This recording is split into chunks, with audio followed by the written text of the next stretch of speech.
lei, na verdade, é algo muito longe da nossa realidade se a gente pensar nas nossas limitações. Deus não colocou as leis esperando de nós que nós nos tornássemos irrepreensíveis quanto a elas.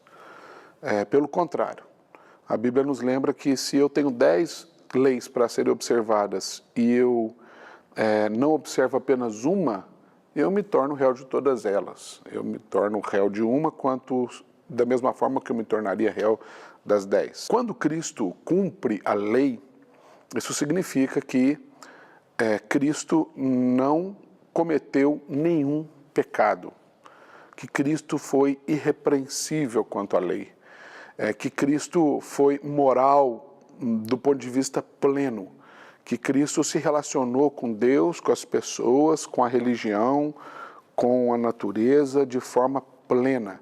Então dizer que Cristo cumpriu a lei significa que Cristo se tornou a própria lei. É o que João vai dizer no evangelho dele, quando ele começa: no princípio era o verbo estava com Deus e o verbo era Deus. E um pouco mais para frente, depois de dizer que ele estava no princípio e tal, ele diz: e o verbo se fez carne e habitou entre nós. Há também um complemento interessante que a própria lei exigia que para que houvesse remissão de pecados, perdão de pecados, o sacrifício era inevitável.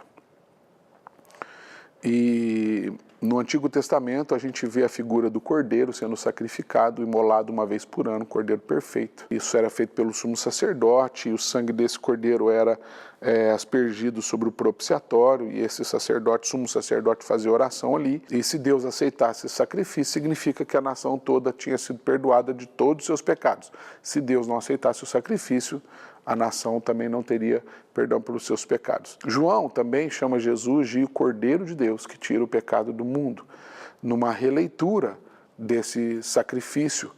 Por isso Cristo morreu na cruz. Então dizer que Cristo é o cumprimento da lei também significa dizer que ele pagou o preço que a lei exigia, o sacrifício necessário imposto pela lei, pelo não cumprimento da lei. Uma vez que Cristo cumpre a lei, significa dizer que Cristo ele se faz a lei, ele encarna a própria lei de Deus e ele é sacrificado. E ele então se torna o nosso referencial. Por isso nós observamos sim o preceito da lei, mas a nossa lei suprema é Cristo. Isso significa dizer que Cristo cumpriu a lei.